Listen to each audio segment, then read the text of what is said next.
welcome to the Woman Waves podcast. We have some wonderful women on today. We have Lindsey Woodward. Tell us a bit about yourself, Lindsey. What have you been up to and what do you do?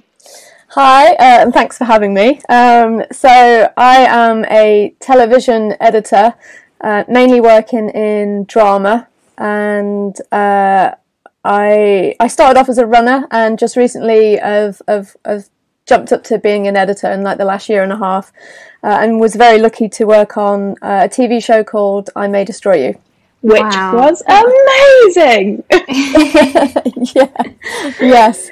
It did very well, which was great. So that was nice. And you've worked with Michaela Cole before on... I did.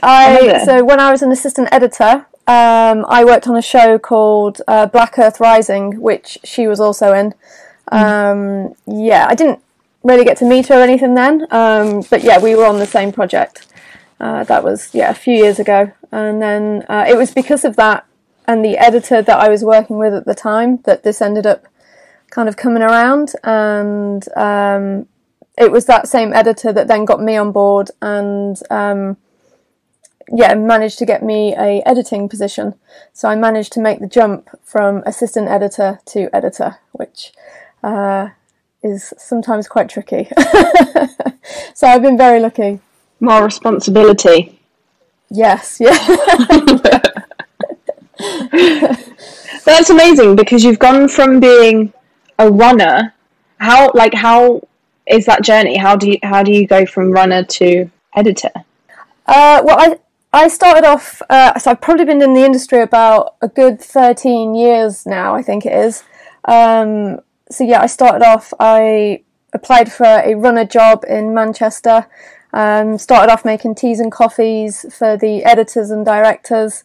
I used to have to push a cake trolley around every day at 11 and 3 o'clock, which was actually, kind of, at one point you start to get a bit annoyed about it when you're like, what am I doing here with my life? I need to, how am I going to progress? But it was actually great fun, because pushing the trolley around, actually giving cake, obviously, to people gets them talking to you.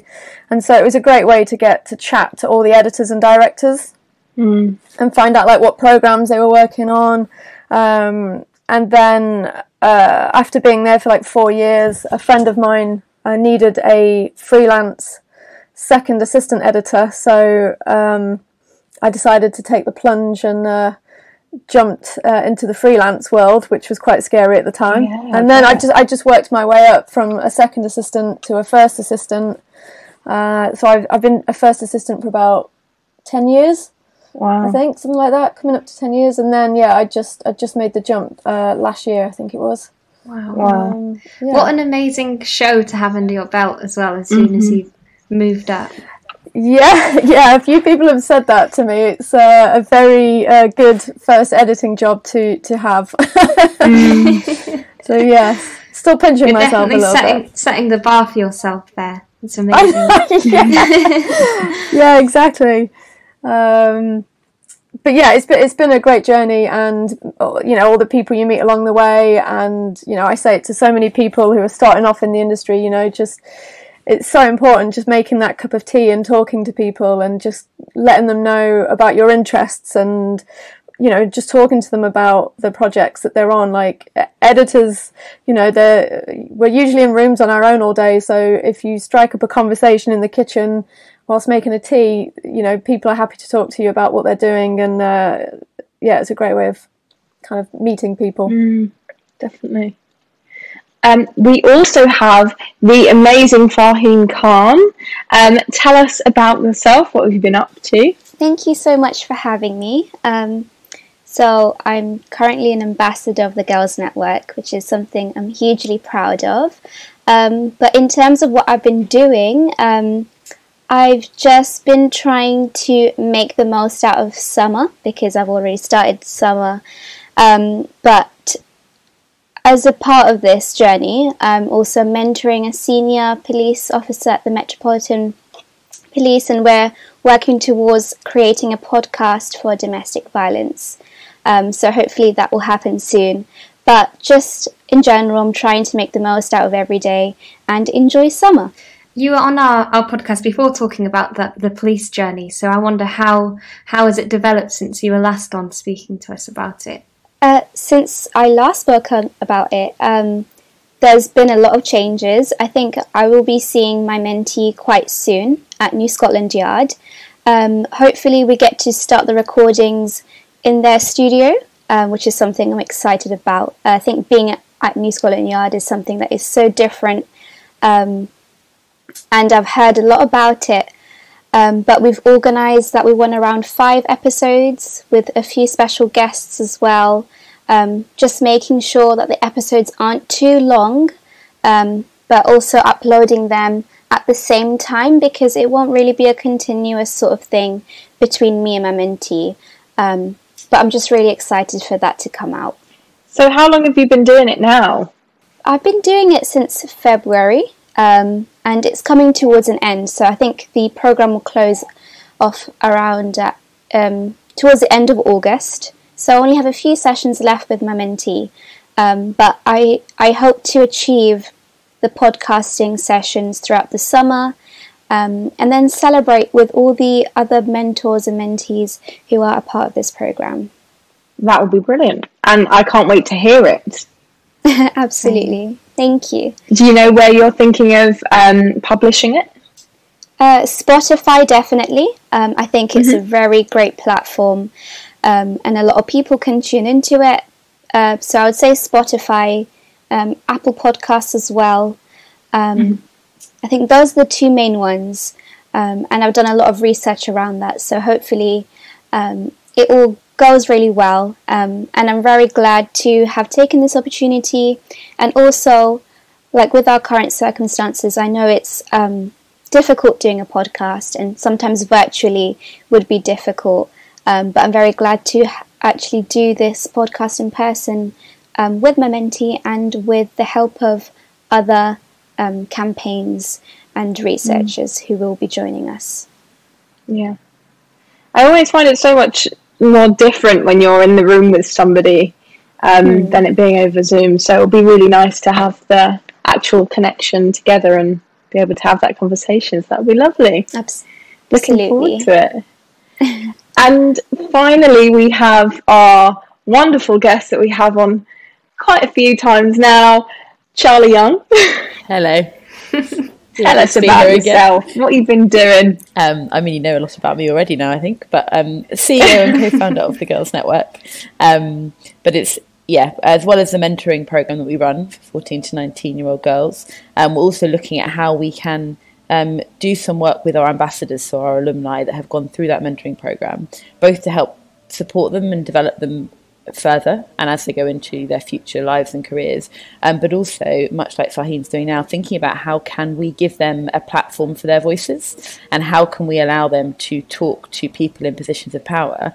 So not only are we supporting girls and young women, but we're actually thinking about how do we change and support the systems and structures to change so that when they're going into the world of work, going into society, they aren't facing loads of obstacles that we know are there at the moment. And so the reverse mentoring, the girl-led mentoring that Farheen's a part of is one way we're looking at how do we do that. So getting our fantastic young women speaking to senior women in the Met, thinking about how can they do things to make the organisation more inclusive, a place where some of the girls we work with might themselves want to work one day, and thinking about their own practices and behaviours as well. And I'm hopeful that that is something that we might be able to replicate in other spaces and places as well, because I think it's so important for their voices and experiences to both be heard, but to change and impact how things are done. I think also, you know, with the more young women you have on, and young women like Farheen, who then also create a platform where they can bring more women, it just grows and grows and grows, and you know, it's just women helping women, which is what we love to see. So absolutely, and that's the power of networks, isn't it? And the ripple effect of it too. How have you found the programme? Because this is the first time you've done it with the Met Police, isn't it? Yeah, absolutely. So a lot of it's been sort of learning as we go, thinking about how can we structure it such that it's a really purposeful experience for the young women involved, as well as the senior women at the Met Police. So that's been really important. Thinking about how we can make sure there are really tangible outcomes. I think it's one thing to be able to have conversations, but actually I think it's really important that those involved see the products and the output of what they're doing and recognise that their voices are really being heard because we're seeing change.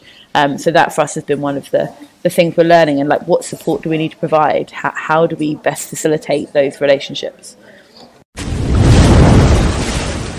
So Lindsey, have you always wanted to be an editor, or did you want to just be in the industry and then grow from there and see what you wanted to do?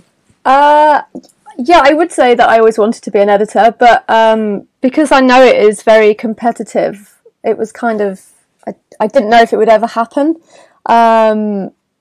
So, I mean, I was very happy just to be in the industry. My first job as a runner, I was just buzzing to be around everybody and just couldn't believe my luck. And then, I loved being an assistant editor. So doing that job role, I loved it. And if I wasn't going to be an editor, I still enjoyed going to work. I am kind of still pinching myself that I've managed to somehow be doing my dream job, which I always wanted to do. Well, actually, when I was little, I wanted to be a cartoonist. Realised I wasn't that very good at drawing. So, so I've always been interested in like TV and film. But yeah, getting into the industry has been a bit of a surreal experience, I guess. Would you go into like animation editing? I kind of liked animation as well, but then I realised I wasn't very good on those programs, like graphics and things. So, I've had a go at those kind of things, and it's like we use a program sometimes called After Effects. I don't know if you guys are aware of that, for like visual effects and things. And I tried to kind of teach myself that and realised it wasn't something that I was very good at. So, yeah, I avoided animation. But I mean, yeah, that would be a great job. I find, that fascinating to watch people doing it. What would you say is the main difference between that doing the assisting editing as opposed to actually editing yourself? Is it more just you have more control now? Yeah, when you're assisting, you are. The biggest job that you have to do is you sync all the rushes that come in. So each day they'll go off and film, and the next day you get that material, and then as the assistant you have to put the picture and the sound together. So you go through and find all the clapperboards and kind of sync it all up, go through all the paperwork, make sure you're not missing anything, and you're preparing all that kind of stuff for the editor, so that when they come in, they can just, they open up the Avid. We use a program called Avid Media Composer. They open that up and they can just start editing. And then, if there's any problems, you go to the department. You go to the camera department if you think you're missing something, or so you're kind of that communication between set and the edit. So then when you're editing, you're kind of, I guess, having more fun. You get to concentrate on editing and putting the story together. But as an assistant, you do work with editors who are very generous and will let you edit for them. And I was always very keen to kind of, show editors what I could do and have them give me feedback, which I think is always very important. Mm-hmm. Did you teach yourself how to edit, or did you go to uni? Or I did go to university, but I did a photography and video course, so I didn't do loads of editing there, but I did. The bits that I did do, I really enjoyed. So I knew that it was, an area that I found really interesting. I then did the typical thing of graduating and then not knowing what I wanted to do. So I went travelling, and then I actually came home, and I lived in Nottingham at the time and got a waitressing job. So I was there for a good 3 or 4 years, and it was actually through my waitressing job that got me my runner job. So when I went for the interview, they were kind of more interested in the fact that I knew how to look after people, so that I would be able to look after clients. So for them, it would be the editors and directors, and that I, know how to kind of do that. Which, to be honest, I think everyone should have a waitressing job. It's hard work and it's a lot of fun, and I got so much confidence from doing that job. I used to be really kind of shy, and I used to work, it was at TGI Fridays, so they would make you scream out to the restaurant if it was somebody's birthday. You'd have to call out to everybody. The first few times I did it, I was so scared, but you know, actually doing that job gave me the confidence to just kind of go for what I want and not to be too shy. And I made an example of how transferable skills are so important. Like, I think we spend a lot of time thinking, like, if we want to do a particular job, we have to only do work experience in that space. But actually, there are so many ways in which, as you've exemplified, waitressing gives you so many skills that are applicable in so many different walks of life. It's been really interesting conversation recently in the kind of education careers space around what used to be called the future of work, but people are starting to talk about the new world of work, because we're kind of there already. And so that actually careers, instead of being grouped by sector, are much more usefully grouped in terms of the skills that match. So like, if you're somebody that really likes communicating with people, you might want to go into a waitressing hospitality job, or you might want to go into a teaching job or an acting job or a therapy job. I don't know, that there are different things that wouldn't, in terms of sector, be grouped together. But when you think about the skills and the inclinations of somebody that might want to go into that, actually they are really quite similar.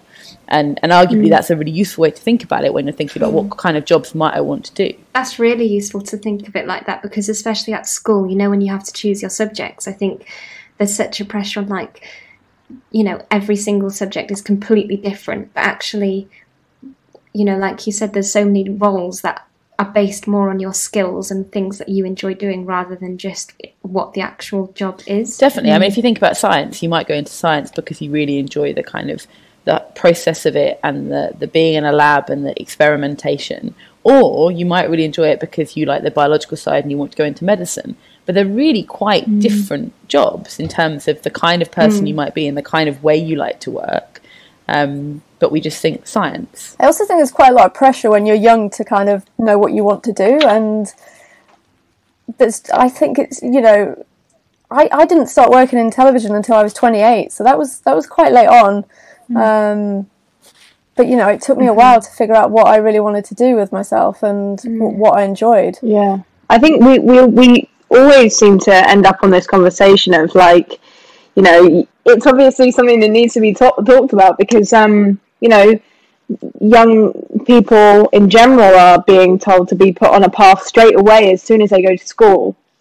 Make a decision. What should you do? Like, you know, luckily in my school there was, you know, they had conversations like Charlie said, where, you know, if you wanted to be a lawyer, you should also do drama club, because that way you can speak in front of people and do this sort of stuff. But a lot of schools are very, I don't know if you can weigh in here, Farheen, because you're going through it now. But yes, definitely. I think because I've just left sixth form only a few months ago, I've realised how a lot of people are taking different routes. I have friends who are going to take a gap year, some are doing apprenticeships, some are going straight to university, and there's even degree apprenticeships, which sound amazing, like working and studying at the same time.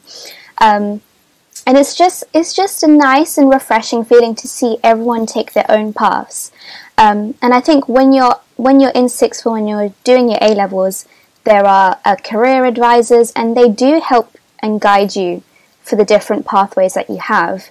But I think it's really interesting because you get to take different opportunities which help you kind of expand your horizons to see the different options that you have out there. Certainly for me, I've applied to study for law in university this September, and throughout my journey in school, I knew that law wasn't something I always wanted to do, because it kind of varied. It went from journalism to neuroscience to maybe psychology, but now it's law. And I guess that's just the process of experiencing new things, trying different things out. But I would, you know, recommend any students who are going through this phase that it's okay to not know what you want to do just yet, because it's all about trying different things, seeing what options are available, because it doesn't really harm you if you do something that you're not too interested in.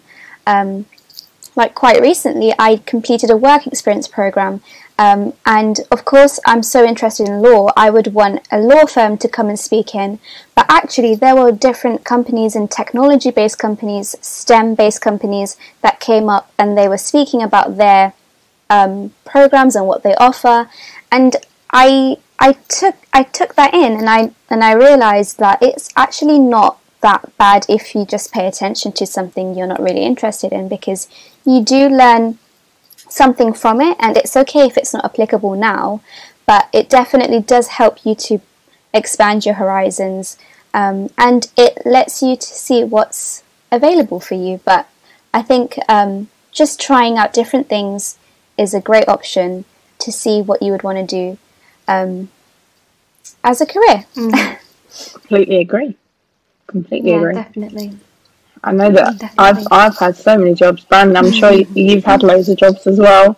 Like, we've all just been, it's interesting you're saying, Lindsey, about waitressing, because I feel like that, I was talking about this recently actually, and like that was probably, like, I love my job now, but I'd say that waitressing was probably the one where I was like the most, I don't know, content.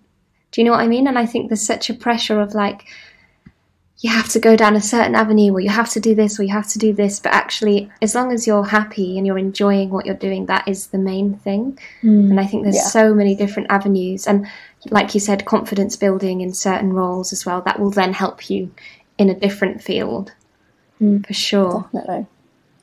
I think as well, when you're doing the job, you kind of, especially when I was waitressing, because I'd been there for a little while, like you do get to a point where you do naturally stress out about like what you're going to do, but it's annoying because you should just enjoy it, but you just don't. I look back on it now and I have such fond memories, and like all of my best friends are from that job, and we're still close friends now, and I look back and think, wow, I'm never going to have a job where I work with all my best friends.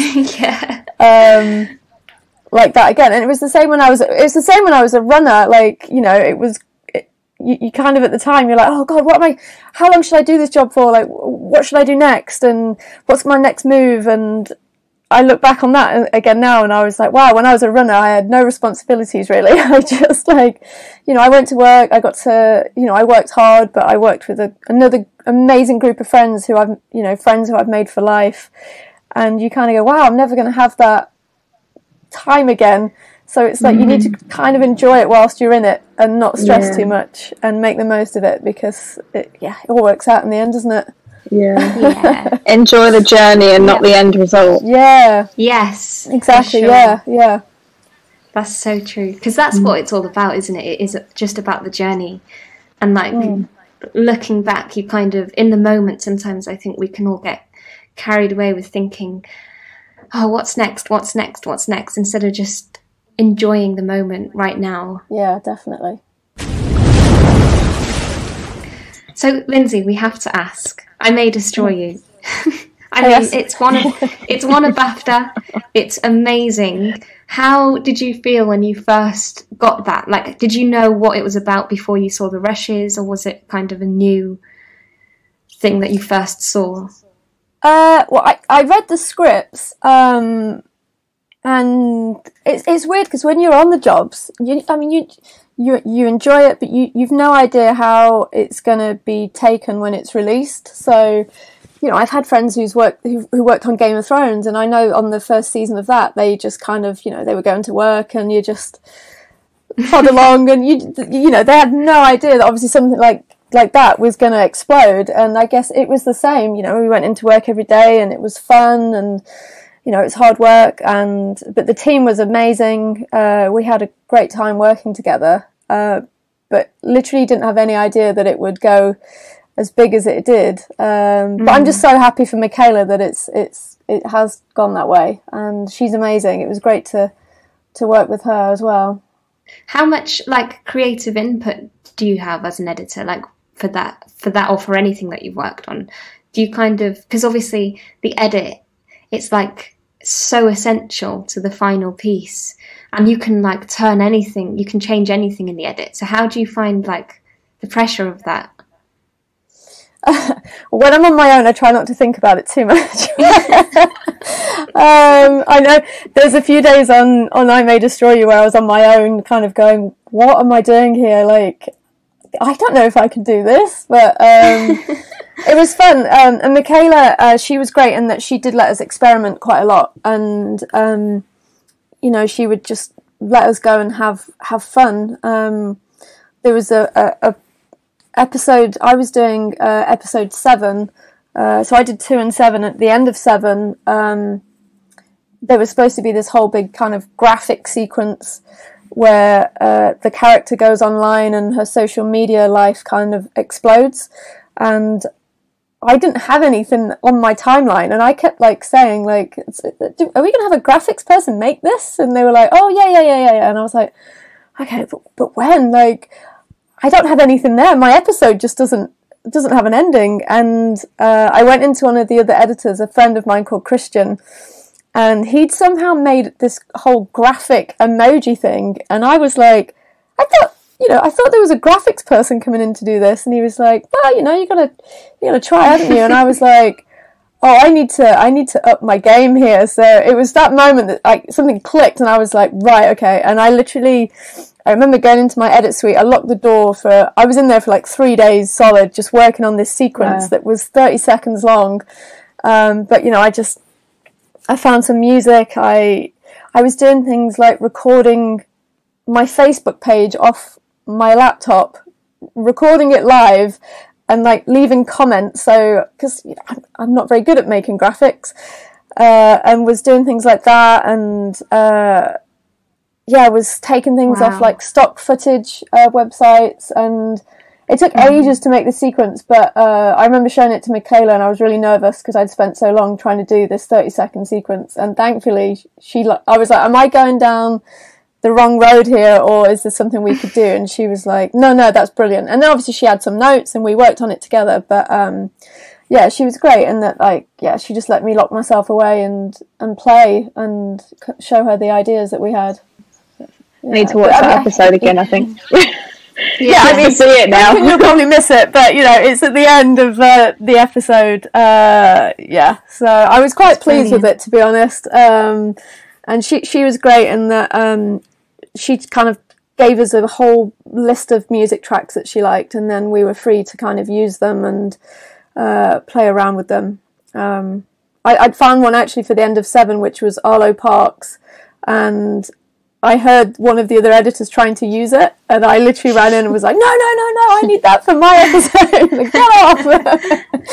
But yeah, it was great that all of the other editors, we were in and out of each other's rooms all the times and sharing ideas and bouncing, you know, music ideas back and forth and edits and things like that. So it was great fun. That's such a nice work environment to work in as well, when you're able to collaborate with everybody. Because I guess it could be quite a lot of pressure and quite tedious. Imagine if someone's behind you all the time, telling you, like, micromanaging.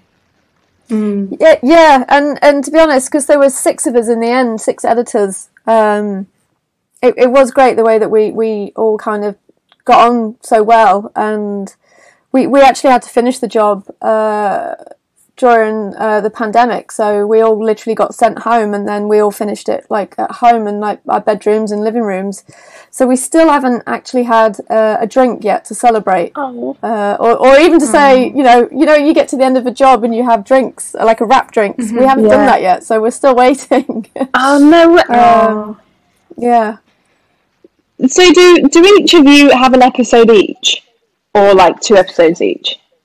I think so. I did 2. Most of us did 2. So Christian did 3 episodes. There was 12 in total. Christian did 3. I did 2, and Amy came on. Another editor called Amy came on kind of towards the end, because we realised we wouldn't hit the schedule otherwise. So she did episode 9, so she just did the 1. But yeah, it was like a bit of a mixture. So interesting. Amazing. I didn't know it worked like that. It's so interesting, isn't it? Yeah. It's good to hear about it. Like, you hear all about the filming side and stuff, so it's really cool to hear about the post-production. Oh, well, I'm glad you find it interesting. Yeah. I'm not sure everybody does. Definitely. And you do short films as well. You edit short films. How do you find the difference between that and doing like bigger series? You know what? Short films I tend to find are a little harder to do because they don't always have the time to shoot it the way that they want. You know, people are often doing it for free, so you've only got a limited amount of hours with people, and a lot of the time they're harder to kind of put together. Not in a bad way. It's just due to time restrictions. So, but they're more challenging, and if you want to edit, they're a great way to learn because you sometimes you have to think outside of the box, and it's also, if you are wanting to get into editing, I recommend it because you get to sit with the director and you learn how to communicate and discuss the ideas and be confident in putting your ideas forward, because it's it's quite a daunting, scary thing. And even now I still, when I had to show stuff to Michaela, I was panicking and worrying about it, but you just have to kind of go, here's my idea, what do you think?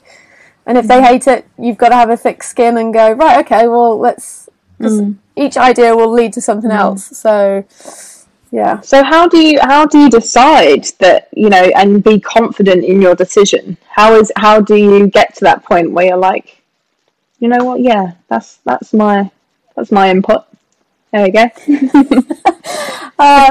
I can't even say that I know the answer, really. I definitely, it's just watching it. And it's like when I was working on that sequence, I just kept watching it over and over and over, and then I'd go and make a tea and then stand back a little bit. And then if I got to the point where I felt like I'd seen it too much, I would go home and then watch it the next morning. I always find, and a lot of editors say the same, like, by the end of the day, you're starting to get tired, and if you're starting to struggle, then go home and have a look at it again with fresh eyes in the morning. And a lot of the time you'll go, oh, I can see the problem now, like why I was struggling. I was tired and not using the right shots or something like that. So, yeah.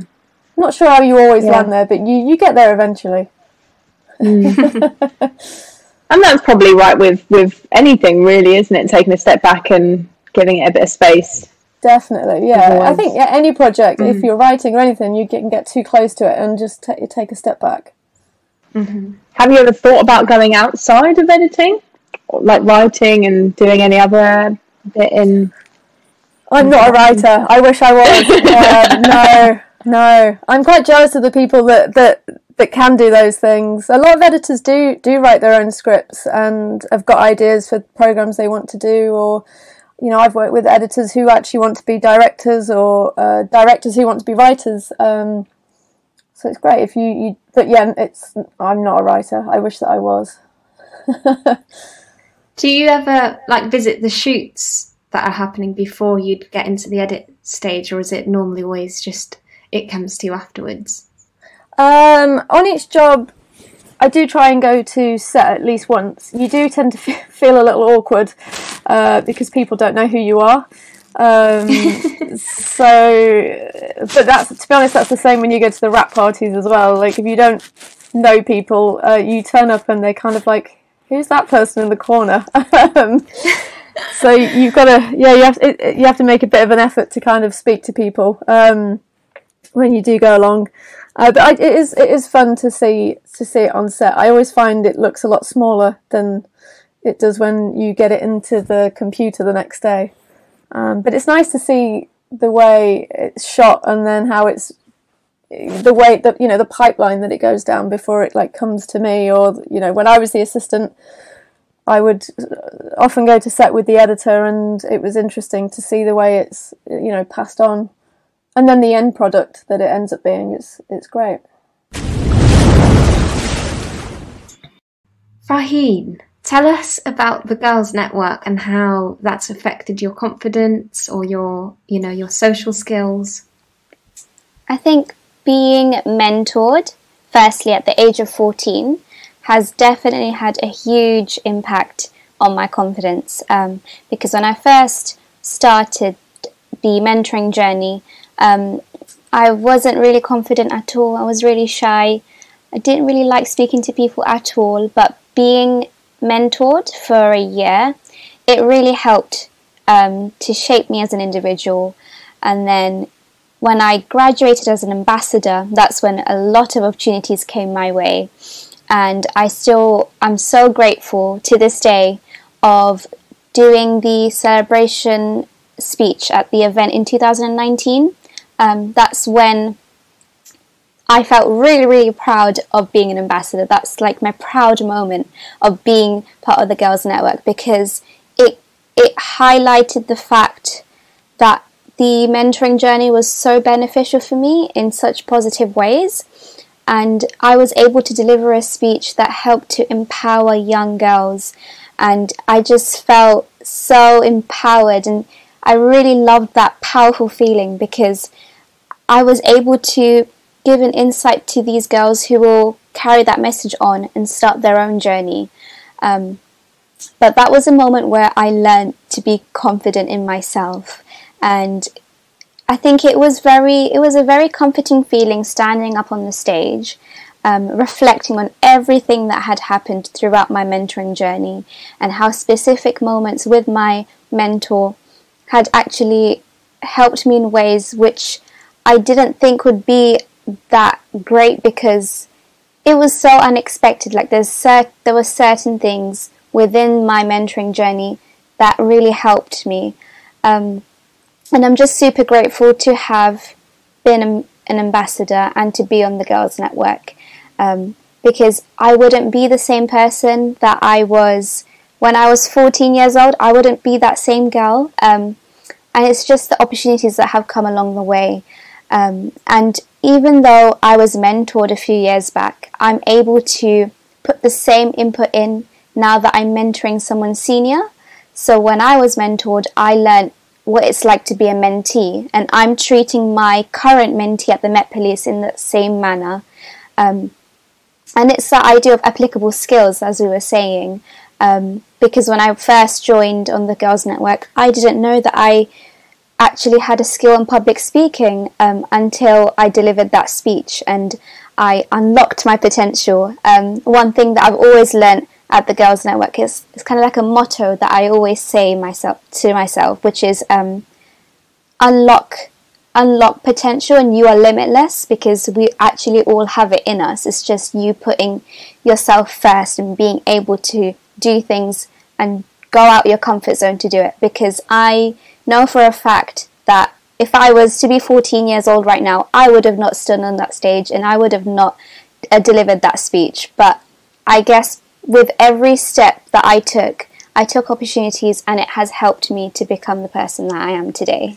That's amazing. I would have anxiety of having to do a speech. So, that's really cool. Like, to be honest, even having to do like these kind of things, like Zooms and podcasts, is all new to me. So it's kind of, yeah. Welcome to the world. You can see Charlie's, like, how proud you are. You can just see it. I mean, she was absolutely amazing as well. It was such a wonderful speech, like so articulate, so passionate and heartfelt. And there were 250 girls in the audience who had all just been through the mentoring program, looking up at Farheen and going, okay, that's what's next. Like, I could be like her. And there's something amazing about having, obviously, role models that are sort of years and years ahead, but also those that are just a few years and a few steps ahead. Just amazing. It's more reachable, almost. Mm-hmm. I was kind of the same as you as well. I was so shy when I was little. If somebody even said hello to me, I would just go bright red.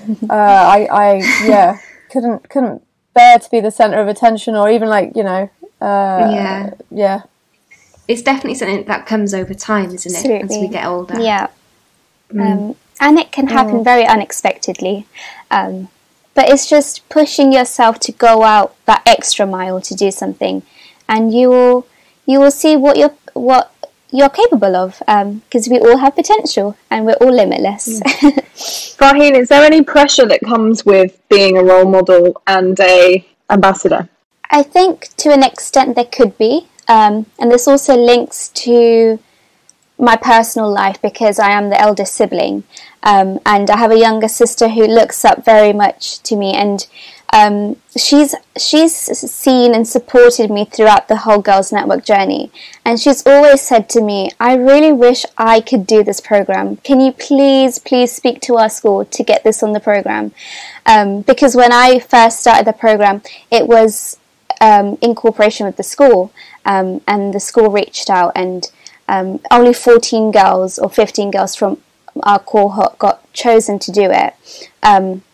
And my sister's always telling me that she really wants to take this program on, and she wants to become an ambassador and do things and maybe work with the Met Police. And I think in regards to my sister, I do have a little bit of pressure to be a good role model. Being the eldest sister, being the first to go to university, it's a lot to carry. But being an ambassador, it's not really something that creates a lot of pressure, because I know I'm doing it for a good cause, and being an ambassador the main role is to be able to empower and to inspire, and that's what I'm really, really keen on doing. And I really hope to do the same throughout this journey, because I know that this ambassador program is lifelong, so in the future I could potentially be mentoring young girls as well, and that's a really good thing about the Girls Network, is that once you are an ambassador and you graduated, you can actually mentor young girls. And if I actually do end up mentoring a young girl in the future, which I really, really hope to do, I cannot wait to tell my mentee that I was on the program, and it's okay if you're really shy, because you'll get out of that comfort zone and you will see what you're capable of. But I think just being an ambassador, it hasn't really put any pressure on me. But being an elder sister and being a role model to my younger sister, it's definitely something I do enjoy, because I can already see she's following my footsteps, and I really hope that my sister carries on doing this. And I really hope that she does the same sort of things that I have done, and I hope that she grows up to be a really, really inspiring young woman, and I'll feel really happy when I empower young girls just like my sister. And that's what it's all about, because we are influential. Yeah, it's so interesting. I mean, so articulate. I think it's so interesting what you say, Farheen, about the difference between being a role model for a sibling and being a role model for like a group of girls as well. I wonder if there's something about the kind of range and diversity of role models. So in a sense, when you're an ambassador, part of the Girls Network, you're one of multiple role models, and trying to like build that pool of role models, so for every girl they can see lots of different examples of how they can be successful. I suppose when you're an older sibling, where you're perhaps the one person somebody looks up to, there's almost a greater responsibility. Like if you do something that they don't want to do, would they feel they have to do that? If they're interested in something else, like how do they have their own personality and their own self within that if they've got a singular role model? That said, I think it's a wonderful thing to be a role model to an older sibling, but it's interesting, isn't it, that kind of idea of being singular and then the multitude of role models you might have. Perhaps in the same way, actually, that when you have a woman who's in a position of power or influence where they're maybe the only one, if they mess up, if they misstep, it's very easy to then say, okay, well, any woman can't do this role, rather than actually that's just one individual. I guess another reason for having lots of women in different positions of power and influence to look up to and to see them as individuals then as well. Lindsey, have you got an inspiration, a person of inspiration for you? Well, in terms, there's so many. It's weird that there's so many editors that I've looked up to, and now they're friends of mine, and it's just incredible to me that I now get to ask them for advice, and whether it be about editing or a job that I'm just don't know whether to take, or it can be something silly. I don't know what I want for my lunch. It's just silly little things like that I've now got these people who I've looked up to, and now they're my friends, which is quite incredible. That is amazing. So you've become your own inspiration. I don't know about that.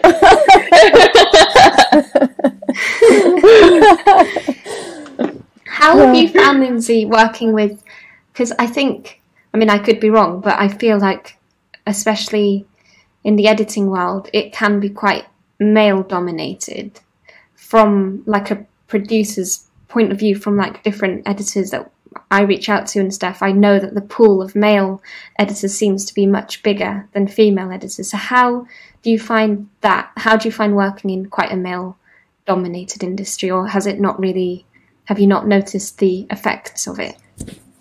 Funny, I was on a chat yesterday literally discussing that same thing.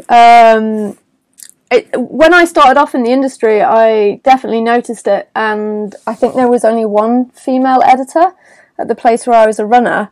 I was lucky in that the group of runners that started there at the same time, there was a lot of girls, and we all kind of moved up together, and now we're still friends. We were assistants together, so I was lucky that I was surrounded by a kind of bubble of girls who we've gone on the journey together. So I was quite lucky that I had that close by, but I am also aware there are a lot of male editors that we kind of need to scooch out of the way a little bit. But there's so many, and just in like the last year or so, there's I've had a lot of female friends who have also made the jump to editing, and it is something like we are aware of, and that it needs to change, and thankfully it looks like it's going in the right direction, but hopefully it will go a bit quicker than it is, It's something we say quite often, isn't it, Leash, with like you were saying about how you've got your female editor friends that you kind of support each other, and that's such a powerful thing, just having that support and like having other females around you to help lift you up. Yeah, definitely. I agree with that. We have so many WhatsApp groups where we we message each other for advice, or just things that you probably don't want to ask at work, so we have a little WhatsApp group, and we kind of we don't feel silly there for asking any kind of questions, and we support each other, and it's nice to have that little network. I think it's also like making women aware that editing is a job that they can do. I don't think a lot of people know that editing is a job or can be a job. So even talking on here is really helpful. So thank you for coming on and no worries at all.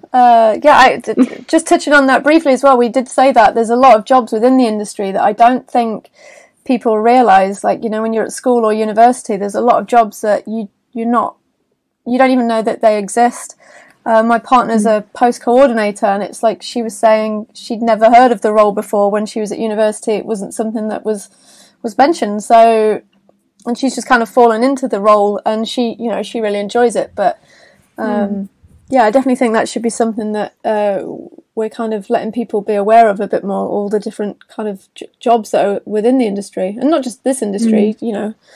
Other areas as well. Yeah, definitely. And I think to the point we were making earlier, understand what skills they entail. Like, why would you maybe want to go into that job? What would you need to be good at? What would you need to enjoy to want to go into that role? I think understanding that too. Yeah. Okay, so I think we can ask our final question of the episode. These are always the ones where you have to be filled with wisdom, aren't they? Yeah, just a really simple question to end. Tell us the meaning of life. 42. Sorry, I've just lost my internet.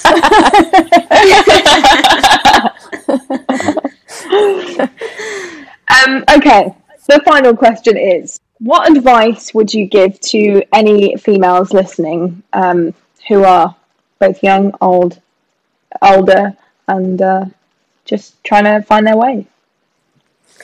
I would say try not to stress about it too much.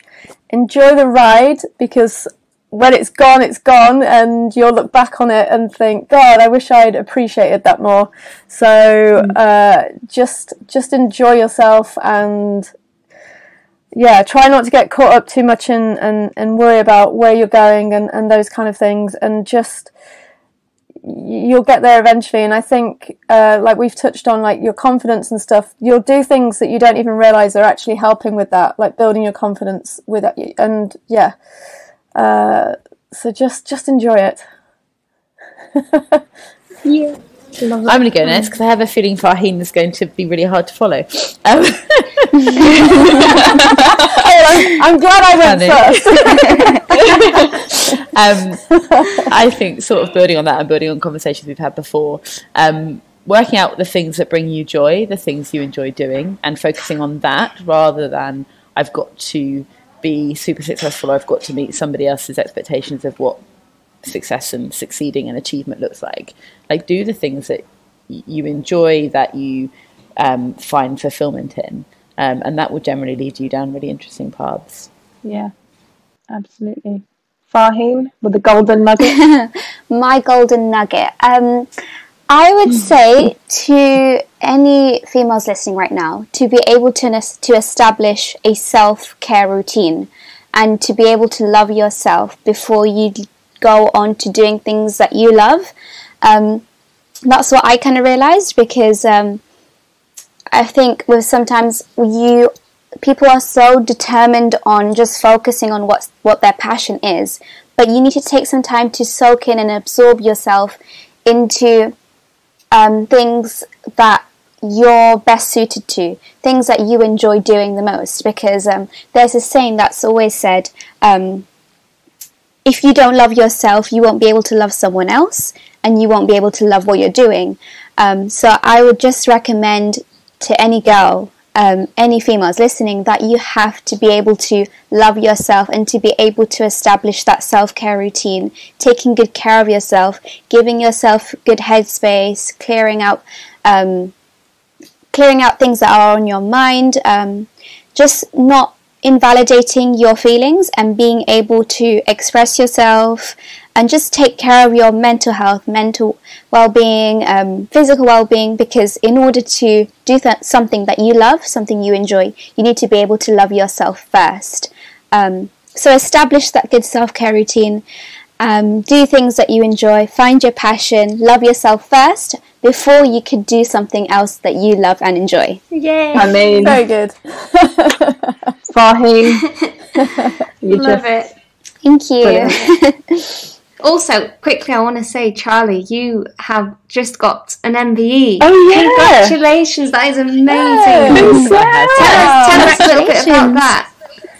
Yeah, I mean, there's not huge amounts to tell. I got an email maybe a month or so ago asking if I'd be willing to accept it. And then I was told I couldn't tell anybody. I was actually in the queue to Waitrose at the time, opened up my emails, read the email, was like, what? And then it said, don't tell anyone. So I was like, okay then. So I just went shopping in Waitrose in this sort of really bizarre haze. Has this really happened? Wow. So, yeah. That is incredible. And that's for everything you've been doing with the Girls Network. It's just amazing. It's for founding the Girls Network. And, I think from my point of view, it's really exciting. I hope as a way of opening more doors, being able to sort of access more opportunities for the girls that we work with, bringing some more profile to the work we're doing. So hopefully to get some more support, be it funding or opportunities or mentors. And hopefully also another example of a woman being successful. The more the better, right? And so I think there's something nice about that for the girls as well, I hope. So yeah, that's why I'm excited 100%. About it, really. Amazing. So good. And you should be excited. It's amazing. I just have to say, on those kind of emails annoying where they go, this is happening, but yeah, really annoying. And then you're like, well, how long do I have to wait to tell anybody? And it's like at least a month, and then you're like, I can't wait that long. It's like, be excited, but only in isolation, only in your head. Yes. So that's when you start going to cafes and shops. That's amazing. And going, I don't know you, but I just need to say it to someone.